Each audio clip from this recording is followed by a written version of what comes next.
vous allez voir que toutes ces sociétés cotées, tous les critères pour être admis en bourse ne sont que des critères financiers. Et donc je voudrais demander à nos chers intervenants, comment expliquez-vous ce fait-là et comment parvenir aujourd'hui à un changement de culture pour que la RSE puisse s'enraciner au niveau de la Côte d'Ivoire, de la sous-région, pour contribuer largement au développement durable de notre continent. Je vous remercie. Et nos conférenciers, Marie-Christelle Aki, auditrice.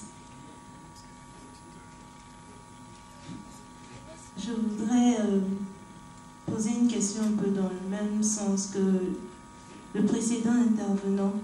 Vous avez parlé de responsabilité sociétale, mais on a plus développé le thème sur les entreprises internationales.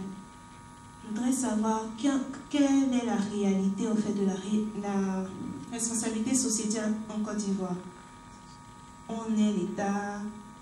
Quel est l'État? Qu'est-ce qui se passe concrètement en Côte d'Ivoire? Nous sommes étudiants, nous venons maintenant d'arriver sur le milieu du travail. C'est maintenant que nous allons commencer notre métier. On voudrait savoir qu'est-ce qu'il y a concrètement et qu'est-ce qu'il faut faire.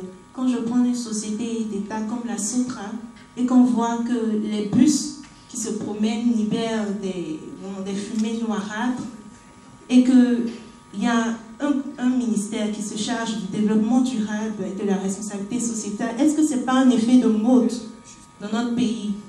Et pour un pays comme la Côte d'Ivoire qui se veut émergent, comme on dit, qui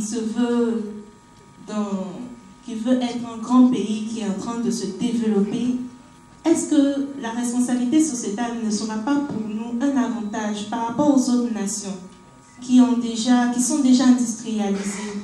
Qu'est-ce qu'il faut mettre en place réellement, concrètement, pour que nous soyons réellement dans le concept de responsabilité sociétale? Aussi, en tant qu'auditeur, on va dire expert comptable, comment on peut impacter la gouvernance d'entreprise par rapport au thème de la responsabilité sociétale? Parce que, bon, on vient faire un audit, on va voir les qualités, on va voir les qualités de l'entreprise. Peut-être que la population a une mauvaise image d'une entreprise par rapport à la pollution qui impacte. Moi, j'ai vu un cas, il n'y a pas si longtemps, d'un dépôt de la Sotra où on voyait des huiles déjà utilisées qui étaient reparties partout. Voilà, et puis c'était vraiment dégradant. J'avais l'image un peu des plages dégradées en Europe où quand un bateau pétrolier se fracasse, tout le monde court, on s'en va, mais chez nous, tout le monde voit, on se tait. Comment nous, petits auditeurs, pouvons impacter la gouvernance, pouvons attirer leur attention, puisque les enjeux sont plutôt financiers que vraiment une prise de conscience. Merci. Nous avons remarqué qu'en Afrique, généralement, nous ne sommes pas encore prêts. Il faudrait qu'on le dise. Je pense personnellement que la responsabilité sociale et sociétale des entreprises, c'est une mode que nous voulons copier, alors qu'en Afrique, on cherche plutôt à se développer. Je m'explique. Il y a Hegel, le philosophe, qui disait que tant qu'on n'a pas résolu nos problèmes existentiels, on ne peut pas se permettre de philosopher. Alors que la responsabilité sociale et sociétale, c'est tout un ensemble de concepts. Donc, une certaine philosophie qu'il faut adopter. Je vois mal les Ivoiriens actuellement sanctionner une entreprise qui n'est pas socialement responsable. Je prends l'exemple des sachets plastiques. On a une loi actuellement qui interdit l'utilisation des sachets plastiques, la production même. Mais on remarque que ces sachets se promènent un peu partout. On continue toujours. Pendant un mois, bon, on a couru derrière les vendeurs, mais aujourd'hui, on remarque que ça refait surface. Est-ce que ce n'est pas une manière de nous dire que nous ne sommes pas prêts à adopter, à épouser ce concept de développement durable? Voilà ma question que je veux poser. Je vous remercie. Je vous remercie. Je remercie donc tous les intervenants pour toutes les questions que vous avez posées. Comme on dit en statistique, transposer donc à ce que nous sommes en train de faire actuellement, plus on pose donc de bonnes questions, plus on ouvre donc le débat et le débat devient encore plus intéressant. Et c'est pour cette raison que je voudrais donc vous remercier pour toutes ces questions très pertinentes que vous avez posées. Et je me réjouis vraiment de me retrouver parmi vous parce que nous avons la responsabilité de participer à la construction de notre pays. Parce que demain, ce pays-là, disons, c'est notre pays à nous et demain, c'est notre avenir qui était vraiment engagé. Donc, je pense que votre présence ici et les questions que vous êtes en train de poser et votre présence dans d'autres événements à venir est vraiment fondamentale. Parce que si vous n'êtes pas présent lors des grandes rencontres d'échanges, nous allons passer à côté. Passer à côté, ça veut dire que des grandes décisions vont être prises sans qu'elles tiennent compte de vos préoccupations, comme vous êtes en train de les exprimer actuellement ici. Alors, moi, je vais tenter d'apporter quelques éléments de réponse. Je ne suis pas encore un grand décideur, parce que les questions telles que vous les avez posées, si j'avais la dernière décision à prendre, je vous assure que je les prendrais sans même réfléchir. Donc, je vais alors me contenter d'apporter quelques éclairages par rapport à ce que vous avez posé comme question. Et ensuite, ce que je vais faire aussi, parce que vos questions sont tellement importantes que je vais donc essayer de les remonter. Je vais les faire remonter au niveau de la hiérarchie, donc au niveau du cabinet du ministre, pour dire que nous avons donc la responsabilité de promouvoir et de renforcer la promotion du développement durable en Côte d'Ivoire. Et il y a énormément d'attentes de la part des parties prenantes. Et donc, il faut certainement aller très vite pour que désormais, quand on se retrouve en face de nos frères, de nos sœurs, on n'ait pas vraiment honte. Parce que des questions sont posées. Quand on me demande, quand M. Narcisse me demande, mais nous dit que dans certains pays, on voit que les entreprises sont engagées, surtout dans les pays du Nord, et que quand ces mêmes entreprises se retrouvent sur nos territoires, elles font comme elles veulent. Qu'est-ce que nous disons? Vous voyez, c'est quand on est à un niveau de responsabilité de ce genre, avec la responsabilité de promouvoir le développement durable, ce genre de questions, c'est pour cette raison que je disais tantôt que le développement durable agite les consciences et accélère les responsabilités. Donc si nous y croyons vraiment comme un vrai modèle de développement, un modèle alternatif de développement, il faut immédiatement, que l'État de Côte d'Ivoire accélère ses responsabilités à travers des décisions très concrètes qu'il faut donc prendre. Alors, je réponds donc étape par étape, en tout cas, ce que je peux apporter. La première question, c'est la question de Madame, donc, la présidente. Les indicateurs de développement durable, existe-t-il un rapport de développement durable en Côte d'Ivoire? Disons, ça se fait effectivement en France. Les choses ont beaucoup évolué avec la loi NRE, la loi sur les nouvelles régulations économiques qui a commencé en 2001 jusqu'au Grenelle de l'environnement, et maintenant il faut produire un rapport de développement durable.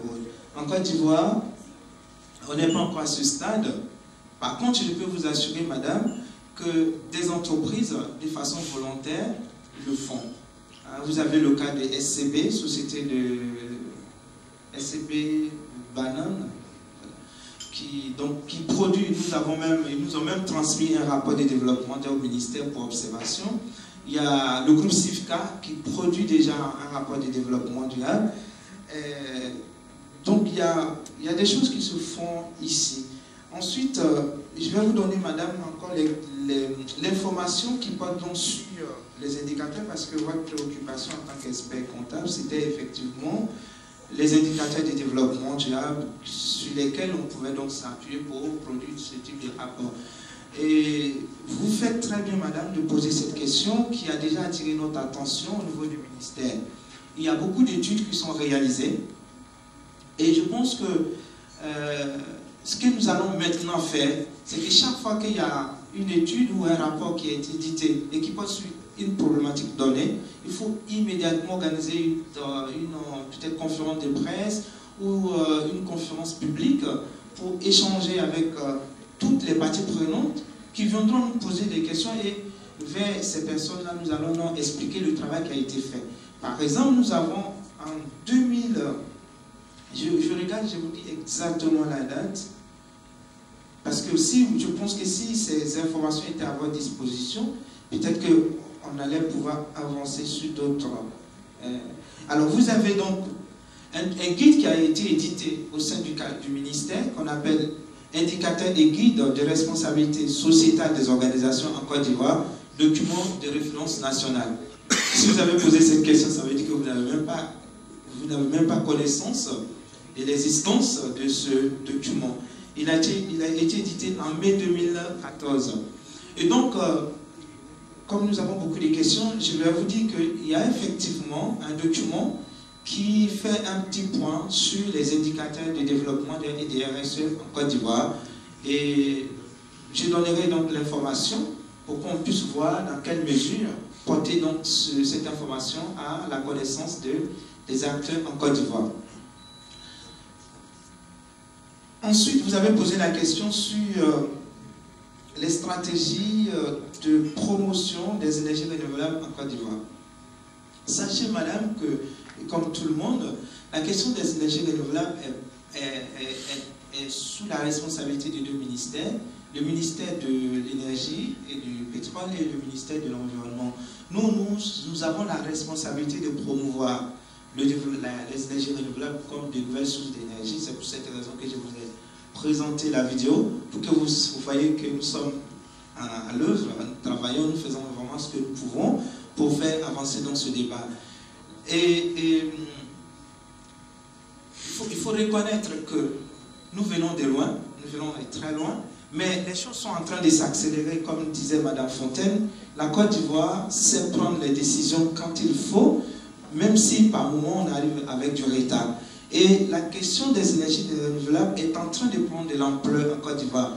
En septembre 2015, de cette année, nous allons donc organiser avec l'Association des énergies renouvelables le Salon international de l'efficacité énergétique et des énergies renouvelables, où nous allons donc inviter tous les grands acteurs dans ce domaine pour venir exposer donc les différents domaines d'expertise, leurs différents domaines d'expertise. Et essayer de voir dans quelle mesure, comme le ministre le disait aussi dans son interview, que l'État, on est tous en Côte d'Ivoire, ces derniers temps, je sais que beaucoup s'énervent ici, avec les délestages que nous observons, et donc c'est inévitable, et on le voit que la production et la diffusion de l'électricité n'arrivent plus à couvrir les besoins en énergie des Ivoiriens. Donc il faut obligatoirement explorer d'autres pistes des sources d'énergie. Il faut obligatoirement. Donc les énergies renouvelables ont aujourd'hui leur mot à dire. Mais ce n'est pas moi qui vais forcément porter le flambeau. Les acteurs du secteur ont leur mot à dire et ce sont eux qui ont l'expertise. Et donc c'est pour cette raison que le ministère de l'Environnement, le président et le ministre même en question a présidé le lancement de l'Association des énergies renouvelables et nous travaillons au quotidien avec cette association pour que les énergies renouvelables soient une vraie réalité en Côte d'Ivoire. Et la vidéo que vous avez vue est un reportage qui a été réalisé afin de montrer que c'est une vraie réalité, que ce n'est pas de l'utopie. Et donc, les énergies renouvelables peuvent constituer une véritable piste à explorer afin d'apporter des éléments de réponse à la précarité énergétique à laquelle nous sommes confrontés aujourd'hui. Ensuite, concernant... donc, vous avez posé deux questions, je crois une troisième question, peut-être M. Zézi interviendra, mais moi j'ai relevé deux questions. Madame Fontaine a évoqué la question des trophées de la RSE que moi je connais très bien. En France, il y a les trophées de la RSE, il y a la nuit même de la RSE. Donc, pour valoriser, parler donc, de ces entreprises exemplaires en matière de RSE, nous sommes, au niveau du ministère, nous avons aussi des prix qui vont, je pense que vont prendre de l'ampleur, des prix pour récompenser les entreprises écologiques, des prix pour récompenser des entreprises qui ont de bonnes pratiques, des pratiques innovantes en matière d'études d'impact environnemental. Donc, ces prix-là, nous sommes en train de les renforcer au niveau du ministère et pour l'État de Côte d'Ivoire, parce que le ministère est en train de travailler pour promouvoir et renforcer donc, le développement durable en Côte d'Ivoire en s'attaquant aux deux grosses entités. La première, c'est l'État. Amener l'État à exprimer, à s'approprier, à s'approprier donc de façon concrète le développement durable en relevant le défi de la transversalité de ce concept. Ça veut dire que dans tous les secteurs, dans tous les départements ministériels, que ce soit le ministère de l'Agriculture, le ministère du Transport, le ministère des Ressources halieutiques et de la Pêche, ça crée des emplois. C'est ce que je pense, en tout cas mon humble avis. Je pense que il faut faire en sorte de réussir à engager les différents acteurs en Côte d'Ivoire. L'engagement du secteur privé en particulier va faire apparaître des besoins en termes de compétences. Et c'est à ce niveau-là que dans vos différents programmes de formation, on pourra introduire des masters ou des modules RSE développement durable parce que les entreprises auront besoin d'embaucher.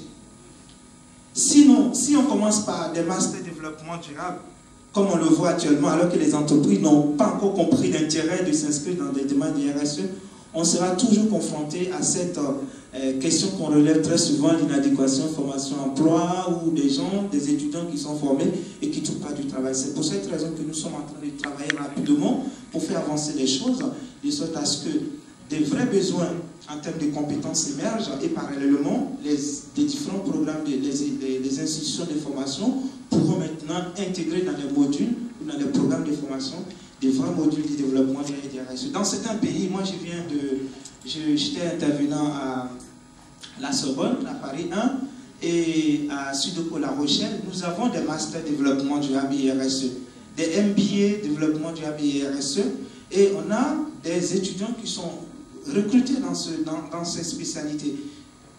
Je travaille aujourd'hui en tant que directeur général du développement durable, mais ça c'est un emploi qui est un peu à un haut niveau. Donc il faudrait qu'en Côte d'Ivoire, les entreprises à un moment donné trouvent le besoin de recruter des spécialistes en RSE développement durable, comme le groupe Cifca a donné le ton, parce qu'au groupe Cifca, il y avait en son temps un directeur en charge du développement durable pour le groupe. Souvent, je suis persuadé que vous avez entendu cela dans les conférences où on fait appel à des, comment on dit ça dans les conférences politiques, la fuite des cerveaux africains. Mais une politique, pour moi, une politique de responsabilité sociétale. Parce que quand on dit une politique, ça c'est global. Mais quand on rentre dans les détails, il y a trois piliers. Autre, des questions de conditions de travail. Vous avez vu dans la vidéo des Vigio, on parle de conditions de travail et l'État de Côte d'Ivoire a ratifié un ensemble de conventions internationales du travail qui portent sur les normes de travail, les conditions de travail, la santé, sécurité au travail, les conditions de vie des salariés au travail. Tout ceci crée des conditions agréables, des conditions d'attractivité. Donc vous imaginez que moi, si je suis dans une entreprise et qu'on me propose dans une entreprise étrangère, et qu'on me propose un poste en Côte d'Ivoire avec des conditions de travail intéressantes, je n'aurai plus besoin de travailler là-bas parce que voilà, on me propose mieux en Côte d'Ivoire. Mais parce que celui qui me propose le mieux, c'est une personne ou un décideur qui a pris conscience qu'en créant des conditions de travail, il y avait une vidéo que j'ai supprimée, ce sont des conditions de travail chez le groupe, chez Google Entreprise, où vous voyez que les conditions de travail font que plein de salariés, plein de jeunes diplômés ont envie de travailler dans cette société-là. Donc la RSE, lorsqu'on la prend de façon isolée sur chaque question, je peux vous dire incontestablement qu'il y a énormément à tirer à ce niveau. Alors, est-ce que les agents de notation financière sont contrôlés? Vous savez, le meilleur contrôleur d'une agent de notation financière, c'est le marché. Et ça, c'est important de comprendre parce que une agent de notation financière est une société commerciale.